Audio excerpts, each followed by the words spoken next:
지난 2월 24일 여러분이 아시는 대로 러시아가 우크라이나를 침공해 들어왔습니다. 참으로 안타까운 참상이 매일같이 벌어지고 있습니다. 전쟁을 처음에 시작할 때만 해도 러시아는 3일 아니면 전쟁을 끝낼 수 있다. 3일 안에 자기들의 목표를 달성할 수 있다. 호언장담을 했지만 3일이 아니라 30일을 지나서 60일이 가까워 오는 지금에도 이 전쟁이 도대체 언제 끝날 것인가 예측하기가 힘든 수렁 속으로 깊이 빠져 들어가고 있습니다. 처음에 러시아 탱크 부대가 우크라이나 진영에 들어왔을 때에 다수가 우크라이나 군에 의해서 괴멸됐다는 소식을 들었습니다. 흥미로운 사실은 왜 그러면 그 강력한 러시아 탱크 부대가 그렇게 괴멸되었느냐?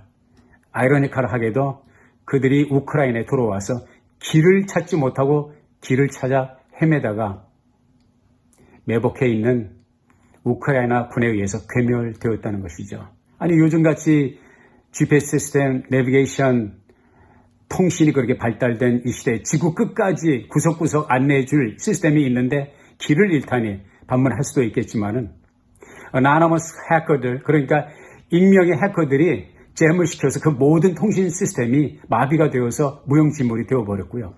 그리고 우크라이나가 공격받기 전에 러시아군이 진입해 들어올 것을 예상되는 진입로의 모든 도로의 표지판과 사인판을 다 없앴든지 아니면 지워버렸다는 것이죠.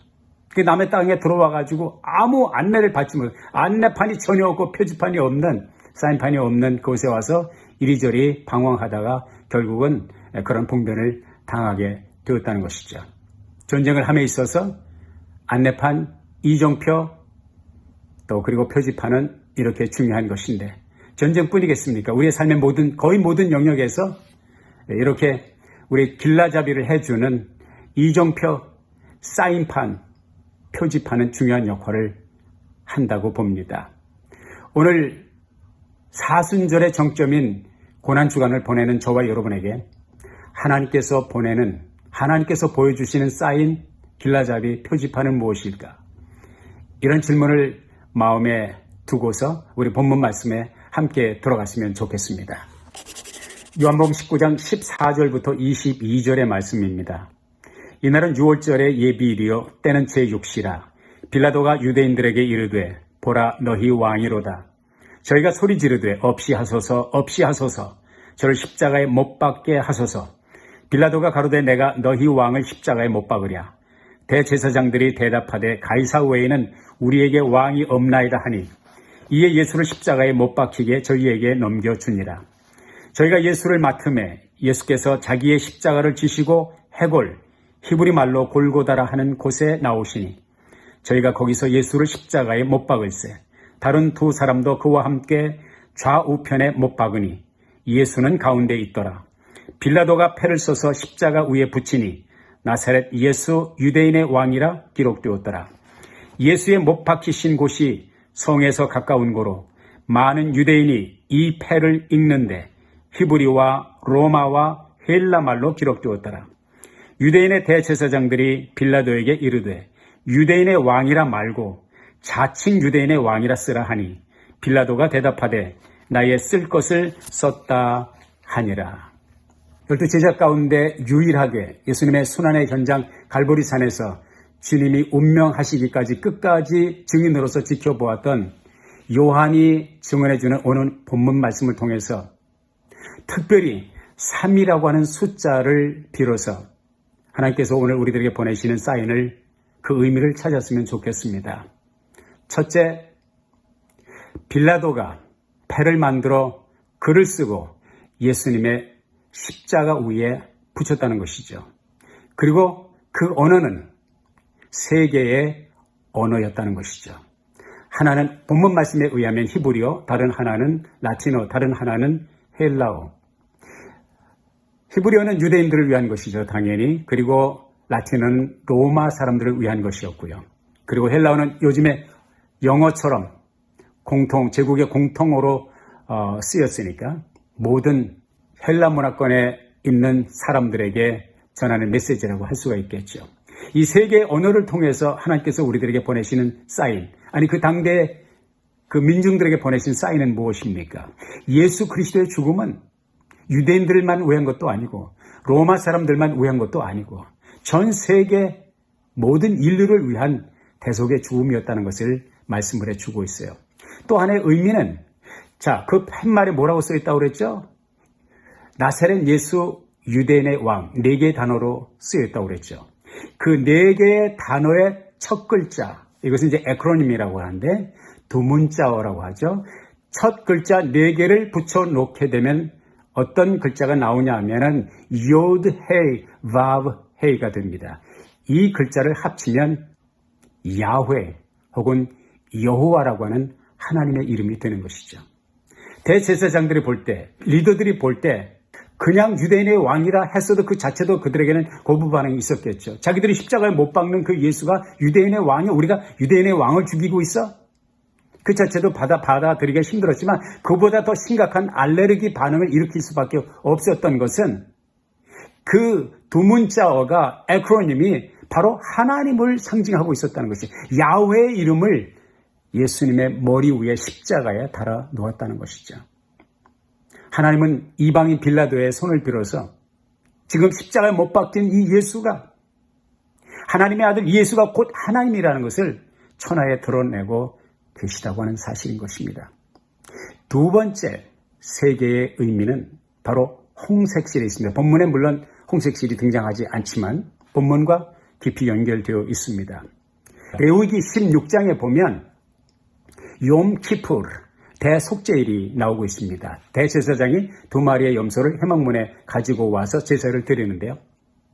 유대인의 전승을 담고 있는 미시나에 의하면 대제사장이 나이가 똑같은 염소 2마리, 그리고 몸무게도 똑같은 2마리 염소, 털 색깔이 똑같은 이 2마리 염소, 6마리 가지고 2마리인데 이런 아이데니컬한 아주 똑같은 2마리를 데려다가 한 마리는 여호와의 제단에 번제로 드릴 제물로 쓰고 다른 하나는 아사셀을 위하여. 아사셀의 의미가 뭐예요? 사단이라는 의미입니다. 그래서 아사셀을 위한 염소. 그런데 여기에 3개의 홍색실이 등장했다는 거예요. 하나의 홍색실은 제단에 번제로 드려질 염소에게 걸어주고, 또 다른 하나의 홍색실은 아사셀을 위한 염소에 걸어주고, 마지막 하나 홍색실은 어디에 걸어주느냐? 그것은 바로 예루살렘 성전 문에 걸어두었다는 것이죠.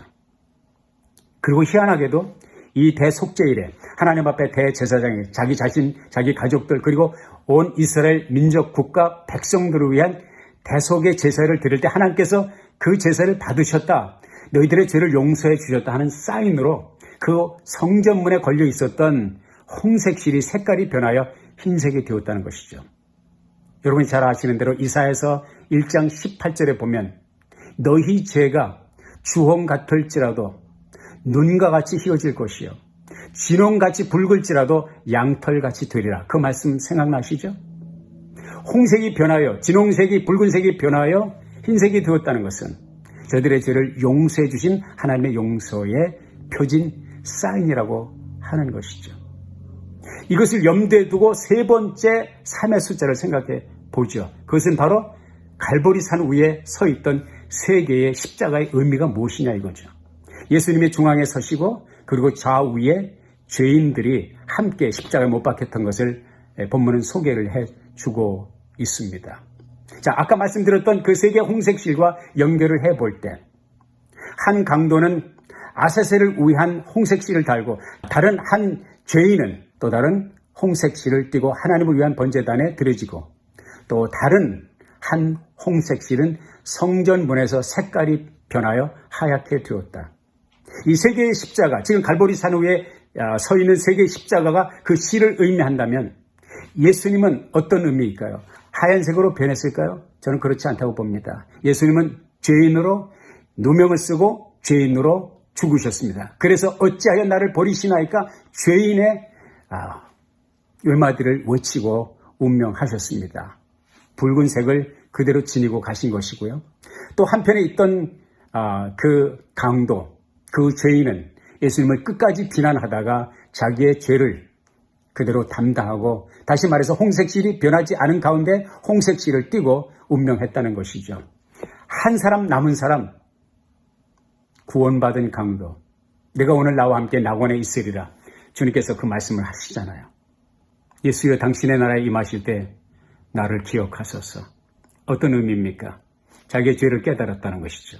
자기 옆에 내달려 있는 의인된 이 예수가 의인이었고 자기의 메시아여 구세주라는 사실을 각성한 것이죠. 깨달은 것이죠. 그 자기의 죄를, 자기의 허물을 고백하고 구원을 위하여 손을 내밀었을 때 주님은 그 손길을 받아 주셨고요. 내가 오늘 나와 함께 낙원에 있으리라. 의인으로 변화되는 홍색실이 변하여 백색의 순백의 색깔로 의인으로 낙원의 안내를 받는 그런 은혜를 누리게 되죠.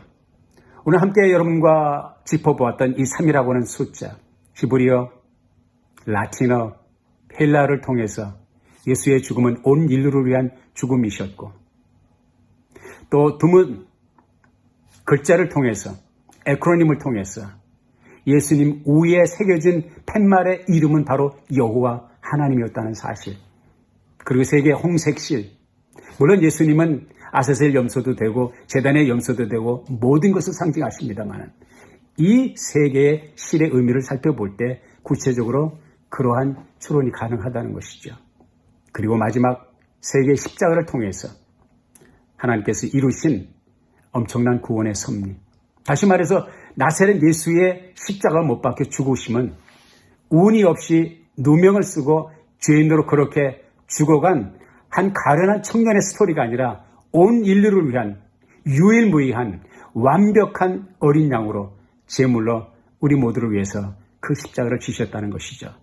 이 아름다운 계절에, 이 복된 계절에, 이 엄숙한 계절에 주인공 되시는 예수 그리스도의 크신 은혜와 사랑이 여러분과 여러분의 가정에 충만하시기를 주의 이름으로 기원합니다. 기도하겠습니다. 하나님, 우리 말씀, 우리에게 주신 이 사인을 우리의 마음에 아로새기게 하시고 생각나게 하시고 험한 오늘을 살아가는 우리 모두가 힘이 되게 하시고 이정표가 되게 하옵소서. 예수님의 이름으로 기도했습니다. 아멘.